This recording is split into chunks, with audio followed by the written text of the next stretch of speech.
ઓમ શ્રી ગણેશાય નમઃ. જય શ્રી કૃષ્ણ મિત્રો. ભગવાન શ્રી કૃષ્ણ કહે છે કે જો મનુષ્ય કૂતરાને રોટલી ખવડાવે છે તો એને ઘણા ફાયદા થાય છે. એ વ્યક્તિ ક્યારેય દુઃખી નહીં થાય, ઘણા કષ્ટ પીડામાંથી એ મુક્ત થાય છે. તો એ કયા 8 ફાયદા છે મિત્રો, એ આપણે આ વાર્તામાં સમજીશું. ખૂબ જ સરસ જ્ઞાન આપનારી કથા છે. આપણા જીવનમાં આવતી મુશ્કેલીઓનો હલ આ વાર્તામાં છે. તો આ વાર્તા પૂરા ધ્યાનથી સાંભળજો મિત્રો. અને જો તમને વિડીયો સારો લાગે તો લાઈક કરજો, શેર કરજો અને આ ચેનલમાં નવા છો તો સબસ્ક્રાઈબ જરૂર કરજો. જય શ્રી કૃષ્ણ. રાધે રાધે. એકવાર ભગવાન શ્રી કૃષ્ણ સુવર્ણથી બનેલી સિંહાસન પર બેઠા હતા. સુવર્ણથી બનેલા સિંહાસન પર બિરાજમાન હતા. ત્યારે દ્રૌપદી એના દરબારમાં આવ્યા અને કહે છે, હે માધવ, પ્રણામ. હે માધવ, તમે તો સંસારના બધા જ મૂલ્યવાન વાતોને જાણો છો, સંસારની બધી જ મૂલ્યવાન વસ્તુઓને જાણો છો. તમારી પાસે સંસારનું સમસ્ત જ્ઞાન છે. તમે જ મનુષ્યના દુઃખ હરતા છો અને આ સંસારનું કલ્યાણકારી કરતા છો. તો હે પ્રભુ, હું તમારી પાસેથી એક વાત જાણવા માંગુ છું. મારા મનમાં એક પ્રશ્ન ઊભો થયો છે. ત્યારે ભગવાન શ્રી કૃષ્ણ કહે છે, હે દેવી દ્રૌપદી, તમારા મનમાં જે પણ હોય, જે પણ સવાલ શંકા છે તે નિસંકોચ થઈને પૂછો. હું તમારા પ્રશ્નનો ઉત્તર જરૂર આપીશ. પછી દ્રૌપદીજી બોલ્યા, હે પ્રભુ, હું એ જાણવા માંગુ છું કે કૂતરાને એક રોટલી ખવડાવવાથી કયું ફળ મળે છે. ત્યારે ભગવાન શ્રી કૃષ્ણ કહે છે કે હે દેવી દ્રૌપદી, કૂતરાના વિશે તો તમને ભલી ભાંતિ બહુ સારી રીતે ખબર હશે, કારણ કે તમે જ કૂતરાને તો શ્રાપ આપ્યો હતો. અને આગળ મિત્રો ભગવાન પ્રભુ દ્રૌપદીને કહે છે કે હે પ્રભુ, મેં કૂતરાને શ્રાપ તો જરૂર આપ્યો હતો, પરંતુ હે પ્રભુ, તમે મને જણાવવાની કૃપા કરો. તમે તમારું જ્ઞાન મને આપો. આ સાંભળી ભગવાન શ્રી કૃષ્ણ બોલ્યા, હે દ્રૌપદી, કૂતરાને એક ટુકડો, એક બટકું રોટલો નાખવાથી મનુષ્યને 8 ફાયદા થાય છે. મોટીમાં મોટી ઘાતથી તે બચે છે. તથા જે પણ મનુષ્ય આ લાભ, આ રહસ્યની વાત જાણી જાય છે તો તેનું જીવન ધન્ય થાય છે અને તેના જીવનમાં ક્યારેય દુઃખોના પહાડ નથી તૂટતા. જો મનુષ્ય પૃથ્વી લોક પર કૂતરાને પેટ ભરે છે, કૂતરાને ભોજન આપે છે, તેને રોટલી ખવડાવે છે, તો તેને મૃત્યુ બાદ મોક્ષની તુરંત જ પ્રાપ્તિ થાય છે. જો મિત્રો એ મિત્રો કઈ વાત છે તે આપણે આ કથામાં સાંભળીશું. ભગવાન સરસ મજાની કથા સંભળાવે છે. ભગવાન શ્રી કૃષ્ણ કહે છે કે એક કથા અનુસાર, હે દેવી દ્રૌપદી, એક લાલ રંગનો કૂતરો હતો. બહુ ભૂખ્યો તરસ્યો હતો. તે ગામમાં ઘરે ઘરે ખાવા માટે બિચારો ભટકતો હતો, પણ તેને કોઈ પણ રોટલાનો એક ટુકડો પણ આપ્યો નહીં. ભૂખને મારે તે આમ તેમ ભટકી રહ્યો હતો. ત્યારે એ ભટકતા ફરતા એક નદીના કિનારે આવ્યો. ત્યાં એક બ્રાહ્મણનું આશ્રમ હતું. એ બ્રાહ્મણના આશ્રમ પાસે પહોંચ્યો તો એ બ્રાહ્મણને પુત્રો કહે છે કે હે બ્રાહ્મણદેવ. પુત્રો બ્રાહ્મણદેવને જોઈને એને કહે છે કે હે બ્રાહ્મણદેવ, મને લાગે છે કે તમે બહુ વિદ્વાન અને જ્ઞાની બ્રાહ્મણ છો, દયાળુ છો, અને હું બહુ ભૂખ્યો તરસ્યો છું. માટે જો તમે મને બટકું રોટલો આપી દો તો હું ખાઈને મારી ભૂખને શાંત કરી લઈશ. તો બ્રાહ્મણ બોલ્યા કે હે શ્વાન, શું તને ગામમાં કોઈ એક ટુકડો રોટલો ન આપ્યો? કોઈ રોટલો આપી ન શક્યો કે જેથી તું તારી ભૂખ મટાડી શકે? તો એ આ સાંભળી અને કૂતરો કહે છે, ભગવાન શ્રી કૃષ્ણ દેવી દ્રૌપદીને કહે છે કે કૂતરો બ્રાહ્મણને કહે છે કે હે બ્રાહ્મણ દેવ, હું તમને શું કહું મનુષ્યની વાત, તમે મારી વાત પર વિશ્વાસ નહીં કરો? તો એ બ્રાહ્મણ બોલ્યા, હે શ્વાન, બતાવ મને, કહે શું વાત છે, હું તારી વાત પર વિશ્વાસ જરૂર કરીશ. ત્યારે એ કૂતરો બોલ્યો, હે બ્રાહ્મણ દેવતા. એની આપ વીતી એને બધી સમજાવી. એના પર જે વીતી તો એ કૂતરાએ બધી કહ્યું કે હે બ્રાહ્મણ દેવ, આ દુનિયાના લોકો જરા પણ દયાળુ નથી, દયા નથી રાખતા અમારી કૂતરાની જાતિ પર. હે બ્રાહ્મણ દેવ, હે આ દુનિયામાં લોકો અમારા પર દયા જરા પણ નથી રાખતા. અમારા શ્વાન, અમારા કૂતરાઓનું કોઈ ઘર નથી હોતું. અમે કમાઈ નથી શકતા, કમાઈને ખાવાનું અમને બનાવતા નથી આવડતું, ન અમને વસ્ત્ર આદિનું જ્ઞાન છે. અમે પૂરા મનુષ્ય જાતિ પર નિર્ભર છીએ. અમને જો આપે તો અમે પેટ ભરીને તો ભૂખ્યા રખડીએ. અમને નથી કમાતા આવડતું. ભગવાને આ જ્ઞાન અમને નથી આપ્યું. કમાવાનું, ખાવાનું બનાવવાનું આ બધું અમને નથી આવડતું. માટે અમે શરદી, ગરમી, વરસાદ, ઠંડીમાં આમ તેમ ફર્યા કરીએ છીએ, ભટક્યા રહીએ છીએ. ના તો અમને વાંચતા લખતા આવડે છે કે હે બ્રાહ્મણ દેવ, તમારી જેમ અમને અમારી જાતિને અનુશાસન નથી આવડતું. તમારી જાતિમાં જે મનુષ્યમાં અનુશાસન છે તેવા અનુશાસન અમારી જાતિમાં નથી હોતા, અમને નથી આવડતા. તમારી જેમ બોલતા નથી આવડતું, અમારી વાચા નથી. આ અમારું દુર્ભાગ્ય સમજો તમે. અમે તમારી જેમ બોલી પણ નથી શકતા. આ અમારું સૌથી મોટું દુર્ભાગ્ય છે. અમને તમારી જેમ ભૂખ લાગે છે અને ઘા વાગે છે. શરીરમાં તમારી જેમ જ ઘા અને પીડા પણ થાય છે. તો તમને જેટલું દુઃખ થાય છે એવું દુઃખ અમને પણ થાય છે. અમને તમારી જેમ રડવાનું પણ આવે છે. આ 3 કામમાં તમારી બરાબરી અમે કરી શકીએ છીએ. તમારી જેમ ભૂખ લાગે છે, પીડા, દર્દ શરીરની, એ બધું અમને પણ થાય છે. હે દુનિયાના લોકો, અમારી જાતિ પર દયા રાખો. અમને વધારે પીડા ન આપો. ભગવાને તો અમને એમ પણ કષ્ટ પીડા આપીને જ મોકલ્યા છે. ઉપરથી આ ધરતીના લોકો અમને હેરાન પરેશાન કરે છે. અમે તમારી જેમ મનુષ્ય નથી, અમે મૂંગા જીવ છીએ. હું મનમાં વિચાર કરી રહ્યો હતો કે કોઈ મોટા ઘરમાં જન્મ્યો છું. જ્યારે મારો જન્મ થયો ત્યારે હે બ્રાહ્મણ દેવ, મને તો એવું હતું કે હું કોઈ સારા મોટા ઘરમાં જન્મ્યો છું. પણ જ્યારે મારી આંખ ખુલી તો અમારી મા, જેને તમે પુત્રી નામે સંબોધો છો, તે અમારી માતાએ 4 બચ્ચાને જન્મ આપ્યો. 4 બચ્ચાને છાતીથી વળગાડીને એક રાખના ઢગલામાં મારી માતા પડી હતી. અને અમે 4 ભાઈ હતા. બાકીના 3 ભાઈ તો સફેદ ભૂરા રંગના હતા. હું એકમાત્ર લાલ રંગનો હતો. સૌથી નાનો હું હતો, માટે કમજોર, નબળો પણ હતો. મારી મા અમારી પાસે ક્યારેક આવતી હતી, કારણ કે તે હંમેશા ભોજનની શોધમાં ફરતી રહેતી હતી. કારણ કે એ ન ખાય તો અમને દૂધ કેવી રીતે પીવડાવે, માટે હંમેશા ભોજન શોધતી રહેતી હતી. માં એક અને અમે 4 એના પર નિર્ભર હતા, માટે ભોજન માટે આમ તેમ ભટક્યા કરે. અમુક વાર ભોજન મળી જાય અને ઘણી વાર તો ભૂખ્યા પણ મારી માતા રહેતી હતી. પણ અમારી માતા અમને 4ને બહુ સારી રીતે સંભાળતી હતી. મારી માતા રાતભર જાગીને ગામનું રખેવાળું કરતી હતી. કોઈની હિંમત હતી નહીં કે કોઈ અજાણ્યો આદમી ખરાબ નિયતથી ગામ તરફ જોઈ પણ જાય. મારી મા ગામનું ધ્યાન રાખતી હતી. બીજા ગામના કૂતરા પણ અમારા ગામમાં ડરના મારે આવતા નહીં. ગામમાં જો કોઈ ઉગેલો ખેતરનો પાક ખાવા આવે તો મારી મા તેને ભગાડી દે. આમ ગામવાળા માટે આટલું બધું રખેવાળું કરતી હતી. છતાં પણ ગામના લોકો મારી માતાને ભોજન આપતા નહીં, અને એ કારણે મારી માતાને ભોજન ચોરી કરવું પડતું હતું. ક્યાંયથી ઝપટવું પડતું હતું, છીનવું પડતું હતું.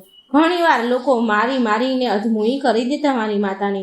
એટલી બધી મારે, લાકડી દંડા વડે મારે અને ભગાડી દેતા હતા. બિચારી મારી મા એ દિવસે ભૂખી રહીને ભૂખની આગમાં સળગતી રહેતી હતી. ભગવાન શ્રી કૃષ્ણ દ્રૌપદીજીને કહે છે કે એ કૂતરો કહે છે કે બ્રાહ્મણ દેવ, ભૂખ તો અમને પણ તમારી જેવી જ લાગે છે.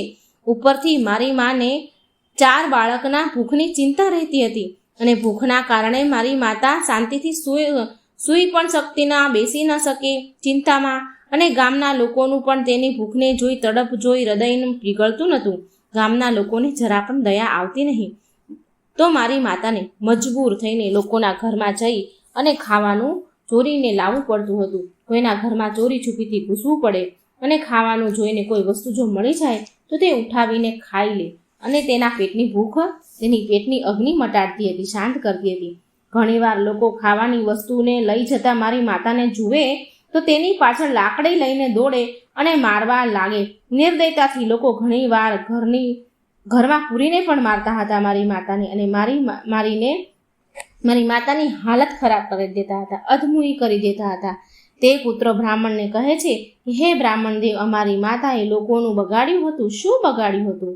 કંઈ બગાડ્યું નહોતું. એ તો માત્ર તેના પેટ માટે, ભોજન માટે એ ભોજન ચોરીને લાવતી હોય છે. એ મનુષ્ય જાત સમજતી નથી. જો સામેથી આપે તો ચોરી શું કામ કરવું પડે?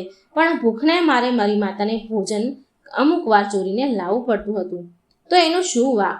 એના પેટ માટે તો એને ચોરી કરવી જ પડે. ચોરી કરવાનો અમને કોઈ શોખ નથી હોતો, માત્ર પેટના કારણે, મજબૂરીના કારણે અમારે આવું કરવું પડે છે. અમે જાતે તો કમાઈને બનાવીને ખાઈ નથી શકતા, તો પછી અમે બીજું કરીએ પણ શું? એક દિવસની વાત છે બ્રાહ્મણદેવ, એકવાર બહુ જ ઠંડો વરસાદ પડ્યો અને બહુ ઠંડી હવા ચાલી રહી હતી. એ ઠંડીમાં ઠરીને ઠૂઠવાઈને મારા 2 ભાઈ તો મરી ગયા. અને એ દિવસે અમારી માં બહુ રડી. પણ મનુષ્ય અમારી પીડા શું કામ સમજે? મનુષ્યના બચ્ચા થોડી મર્યા હતા. પછી વધારે એ કૂતરો કહે છે કે બ્રાહ્મણદેવ, હવે માત્ર અમે 2 ભાઈ રહ્યા. અમારી માતા અમારી બહુ સારી રીતે સંભાળ રાખતી હતી. એક દિવસ એ ગામમાં અમારા જે અમે રહેતા હતા એ ગામમાં એક શેઠને ત્યાં જમણવાર ચાલી રહ્યો હતો અને પૂરીઓ બની રહી હતી. એ શેઠના ઘરે ઘણા મહેમાનો આવ્યા હતા. તો મારી માતાને એમ થયું કે અહીંયા જમવાનું મળશે. તો મારી માતા જમવાની શોધમાં વારંવાર એના ઘરે જાય, પણ લોકો તેને ધૂતકારીને ભગાડી દે. કોઈ પણ એના પર એટલી દયા ના આવે કે 1-2 પૂરી પણ એ ભૂખી બિચારી કૂતરીને નાખીએ કે મારી માતાને આપે ખાવા માટે. એક પૂરીથી એમનું શું બગડી જાય? મારી માં લલચાઈને વારંવાર ત્યાં જઈને ઊભી રહે અને ટગુર જોયા કરે, પણ મિત્રો કોઈ એક પૂરી પણ ન નાખે. મિત્રો, શેઠના આંગણામાં જમણવાર ચાલુ થઈ રહ્યો હતો. ભોજન પીરસવામાં આવ્યું મહેમાનોને. મારી માતા પણ ત્યાં જ જઈને પૂંછડી હલાવા લાગી. જમવાનું પીરસવાવાળા જ્યારે અંદર ગયા તો મારી માં પણ પૂરી લેવા માટે એમની પાછળ અંદર ગઈ. તો લોકો મારી માને જોઈને દોડ ભાગ કરવા લાગ્યા અને મારી માતાએ લોકોની બૂમો અવાજો ચીસો પાડીને એ ગભરાઈ ગઈ. 2-3 આદમી દંડા લઈને મારી માતાની પાછળ દોડ્યા. મારી માતા ત્યાંથી ગભરાઈને ભાગી પણ જાય. એને ત્યાંથી નીકળવાનો કોઈ રસ્તો ન મળ્યો. એ ભાગવા ગઈ પણ એને રસ્તો ન મળ્યો, કારણ કે સામેથી લોકો લાકડીઓ લઈને આવી રહ્યા હતા. મારી માં જે લોકો ભોજન કરી રહ્યા હતા, જે જમવા બેઠા હતા, તેને ઓળંગીને, તેને કૂદીને નીકળી ગઈ છેવટે. અને કૂતરો કહે છે કે હે બ્રાહ્મણદેવ, મારી માં ત્યાંથી આવી જવાથી એટલી હેરાન ન હતી કે જેટલી એ લોકોને જોઈને હેરાન થઈ. જે લોકો ત્યાં ભોજન જમી રહ્યા હતા એ બધા જ ભોજનની થાળી ઉપરથી ઊભા થઈ ગયા. બધાએ જમવાનું છોડી દીધું અને કહેવા લાગ્યા કે કૂતરાના ભોજન ઓળંગવાથી ભોજન ખરાબ થઈ ગયું છે. બધા એકબીજા સામે જોઈને વિચાર કરી રહ્યા હતા, હવે શું કરવું? ભોજન તો ખરાબ થઈ ગયું છે. પછી એ શેઠ પોખ મૂકીને રડવા લાગ્યો, જેના ઘરે જમણવાર હતું. અમુક લોકો તો એ પણ બોલી રહ્યા હતા કે કૂતરાના ઓળંગવાથી ભોજન થોડી ખરાબ થઈ ગયું હોય, ભોજન કેવી રીતે ખરાબ થઈ જાય? તેમણે જમવાની થાળીમાં કૂતરાએ ભોજનમાં મોઢું થોડી નાખ્યું છે, માત્ર ઓળંગીને તો ગયો છે કૂતરું. અને કહે છે કે ઘણા લોકો તો કૂતરાને પાળે છે અને ઘરમાં સુવડાવે છે, તો આમાં કોઈ ખરાબ વાત નથી. જો કૂતરી ઓળંગીને ગઈ છે તો ભોજન ખરાબ નથી થયું. પણ તેમાંથી અમુક મોટા ઘરના લોકો પણ હતા જેણે આ વાત જરા પણ માની નહીં અને એ બોલતા હતા કે ભોજન તો ખરાબ થઈ જ ગયું છે, આ ભોજન હવે અમારાથી નહીં ખવાય, આ ભોજન અમારા ખાવા લાયક નથી રહ્યું. અંતે તો એ મોટા લોકોની જ વાત માનવામાં આવી. હવે તો એ બધું જ ભોજન ગરીબોને વેચવામાં આવ્યું. એ દિવસે તો મારી માતાએ ખૂબ પેટ ભરીને ખાવાનું એને ખાધું. ભોજન ગરીબોને આપ્યું, થોડું આમ તેમ નાખ્યું, તો એ દિવસે મારી માતાએ પેટ ભરીને ભોજન ખાધું. એ દિવસે ખૂબ ભોજન મળ્યું મારી માતાને. આવું સુખ એને જીવનમાં ક્યારેય મળ્યું ન હતું, પણ એ સુખ એના માટે મોટી મુસીબત બની ગયું. એ ભોજન કરીને ત્યાં આરામથી સૂતી હતી મારી માતા. એટલામાં એ શેઠ લાકડી લઈને દોડતો આવ્યો અને લાકડી વડે મારી માતાને ખૂબ મારવા લાગ્યો. તેને ભાગવાનો પણ કોઈ મોકો ન મળ્યો. એટલી મારી માતાને લાકડીના મારથી તે બહુ જોરથી ચીસો પાડી રહી હતી, બહુ જોરથી પોકારી રહી હતી. એ નિર્દયને જરા પણ દયા ન આવી. એ કઠોરતાપૂર્વક મારી માતાને મારતો જ રહ્યો અને મારી માતાની ચીસો સાંભળી, બૂમો સાંભળી, મારી માતાનો ચીસોનો બૂમોનો અવાજ ગામમાં સંભળાઈ રહ્યો હતો. તો ગામના અમુક લોકો ત્યાં આવ્યા જ્યાં શેઠ મારી માને મારી રહ્યો હતો અને શેઠને આવીને સમજાવવા લાગ્યા કે ભાઈ જવા દે, હવે ન મારીશ આ કૂતરીને. ભૂખમાં તો આદમીની પણ બુદ્ધિ ભ્રષ્ટ થઈ જાય છે, તો આ તો એક પશુ છે, એને સારા ખોટાનું શું ભાન? હવે આ મૂંગા પ્રાણીને મારશો નહીં, છોડી દો. હવે એને મારીને શું ફાયદો થશે? જે થવાનું હતું એ તો થઈ ગયું. હવે તમને એને મારવાથી શું હાથમાં આવશે? પછી મારી માતાને એણે છોડી દીધી. મારી માતાએ અમને પછી આવીને બધી જ વાત કહી. અમે વિચાર્યું કે કેટલું કષ્ટભર્યું દુઃખભર્યું જીવન છે અમારી આ કૂતરાની જાતનું. જીવન કેટલું ખરાબ છે. આદમી એક રોટલાના ટુકડાના બદલામાં ચોરની જેમ મારે છે. ધિક્કાર છે આવા લોકો પર જે અમારા કૂતરાની જાતના દર્દ પીડા નથી સમજી શકતા. મિત્રો, આગળ ભગવાન શ્રી કૃષ્ણ દ્રૌપદીજીને કહે છે કે હે દ્રૌપદી, કૂતરો એવું કહી રહ્યો હતો કે બ્રાહ્મણ દેવ, એક દિવસની વાત છે. એકવાર બહારથી એક મુસાફર ગામમાં ઉતર્યો. એ જગ્યાએ જ્યાં એક ગામમાં એક કૂતરો રહેતો હતો. એ મુસાફર ત્યાં ગામમાં રોકાયો અને તેણે એક જગ્યાએ ચૂલો બનાવ્યો અને ત્યાં ભોજન બનાવવાનું ચાલુ કર્યું. એણે ચૂલા ઉપર દાળ બનાવવા માટે મૂકી દીધી અને લોટ બાંધીને મૂકી દીધો અને ત્યાં પાસે કૂવો હતો. સામે થોડે દૂર તો ત્યાં એ પાણી લેવા ગયો અને આ તરફ મારી માતા ફરતી ફરતી એ જગ્યાએ પહોંચી જ્યાં ભોજન બની રહ્યું હતું. તેણે લોટ બાંધેલો જોયો. ત્યાં કોઈ પણ હતું નહીં. આજુબાજુમાં જોયું તો એને કોઈ દેખાયું નહીં. તો મારી માતાને એમ થયું કે આ લોટનું કોઈ માલિક નથી. આમ વિચારીને એ લોટને ખાવા લાગી. તો દૂરથી એ મુસાફરીએ મારી માને એ લોટ ખાતા જોઈ લીધી. જે બાંધેલો લોટ હતો એને ખાતા જોઈ લીધી. તો એ બહુ દુઃખી થયો. એ મુસાફર દોડતો દોડતો આવ્યો, દુઃખી થયો. એ માથા ઉપર હાથ મૂકીને રડવા લાગ્યો, કેમ કે એ પણ 2-3 દિવસનો ભૂખ્યો હતો અને ઉપરથી થાકેલો પણ હતો. અમુક લોકો ત્યાં હતા. તેણે એ મુસાફરને કહ્યું કે અરે ભાઈ, આ કૂતરીએ તો તારો પણ લોટ બગાડી નાખ્યો અને કાલે તો આ કૂતરીએ પૂરી રસોઈ ભોજન અનેક લોકોનું બનાવી નાખ્યું હતું. શેઠે એના ઘરે જમણવાર કર્યો હતો તો એ ભોજન બધું જ બગાડી નાખ્યું હતું. તે મુસાફર દુઃખી થઈ બોલ્યો, અરે ભાઈ, મને શું ખબર હતી કે આ દુષ્ટ કૂતરી મારા બાંધેલા લોટને ખાઈ જશે, આમાં મોઢું નાખશે. એટલે તે મુસાફરે પણ ક્રોધમાં આવીને ભૂખની તડપમાં એ કૂતરા પર લાકડી પર પ્રહાર કરવા પડ્યો. લાકડી લઈને તૂટી પડ્યો. મારી માતા સરખી રીતે એ લોટને ખાઈ પણ ન શકી. એના કરતાં વધારે તો એણે લાકડીઓ ખાઈ લીધી. મહિનાઓ સુધી મારી માતા લંગડી ચાલતી રહી અને એ દિવસે સમજમાં આવ્યું કે આદમી કેટલો મતલબી છે અને એનું કામ કરાવી લે છે આપણી પાસે. એના કામ કરીએ છીએ તો પણ એ નથી સમજતો. આગળ એ કૂતરો બ્રાહ્મણને કહે છે કે હે બ્રાહ્મણ દેવ, અમારી કમી એ છે કે અમે તો માત્ર ઇન્સાનો પર નિર્ભર છીએ. અમે તો ઇન્સાનોને આધીન છીએ, જે અમને પીડા આપે છે અને એ ઇન્સાનો પર નિર્ભર છીએ કે અમને કષ્ટ પણ આપે છે અને અમુક વાર પ્રેમથી ખવડાવે પણ છે. અમે એના કેટલા કામ કરીએ છીએ એ એમને નથી જાણતા. એમને નથી ખબર કે અમે એના કેટલા કામના છીએ. તેના ઘરનું રખેવાળું કરીએ છીએ. સાથે બીજા ઘણા લાભ પણ થાય છે જો મનુષ્ય નથી જાણતો. આગળ ભગવાન શ્રી કૃષ્ણ બોલ્યા, હે દેવી સુભદ્રા, હે દેવી દ્રૌપદી, જો મનુષ્ય કૂતરાને રોટલી ખવડાવવાના ફાયદા જાણી જાય ને તો બહુ બધા તેના જીવનમાં થતા નુકસાનથી તે બચી શકે છે. જ્યારે પણ ઘરમાં સૌથી પહેલાં રોટલી બને તો પહેલી રોટલી ગૌ માતાની હોય છે અને છેલ્લી રોટલી કૂતરાની હોય છે. ભગવાન શ્રી કૃષ્ણ કહે છે કે હે દેવી, આવું જ ભગવાને વિધાન બનાવ્યું હતું, પણ ભગવાનના બનાવેલા આ વિધાનને મનુષ્ય ભૂલી ગયા અને મનુષ્ય પહેલી અને છેલ્લી રોટલી પોતે જ ખાઈ જાય છે. આનો પ્રભાવ એના જીવન પર બહુ પડે છે, બહુ ખરાબ પ્રભાવ પડે છે. કૂતરો એ પ્રાણી છે જેને રોટલી ખવડાવવાથી મનુષ્યના જીવનમાં નડતા ગ્રહો કોષો દૂર થઈ જાય છે. ભગવાન શ્રી કૃષ્ણ કહે છે કે હે દેવી, પહેલો ફાયદો એ છે કૂતરાને રોટલી ખવડાવવાનો કે કૂતરાને રોટલી ખવડાવવાથી શનિનો નકારાત્મક પ્રભાવ ઓછો થઈ જાય છે. શનિ ગ્રહ જ્યારે એમની કુદૃષ્ટિ નાખે છે તો દરેક મનુષ્ય બરબાદ થઈ જાય છે. જે વ્યક્તિ પર એમની મહાદશાનો આરંભ થાય છે તો બનેલા કામ પણ એની જાતે જ બગડવા લાગે છે. એ આર્થિક તંગીનો શિકાર બને છે. એ સ્થિતિમાં જો આદમી કૂતરાને રોટલી ખવડાવે તો એના પર શનિનો કુપ્રભાવ ઓછો થઈ જાય છે. નંબર 2 છે કૂતરાને રોટલી ખવડાવવાનો બીજો ફાયદો એ છે કે ભાગ્ય ખુલી જાય છે. તમારા ઘરની અંદરની નકારાત્મકતા શક્તિ દૂર થઈ જાય છે. કૂતરાને રોટલી ખવડાવવાનો ત્રીજો ફાયદો એ છે કે રોટલી ખવડાવવાથી કૂતરાને મા લક્ષ્મી પ્રસન્ન થાય છે અને તમારા ઘરમાં ધન વૈભવની કોઈ કમી નથી રહેતી.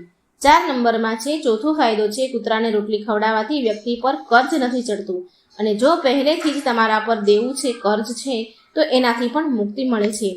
5 નંબરનો ફાયદો છે કૂતરાને સવાર સાંજ ભોજન આપવાથી તમારો વેપાર ધંધો બહુ સારી રીતે ચાલે છે.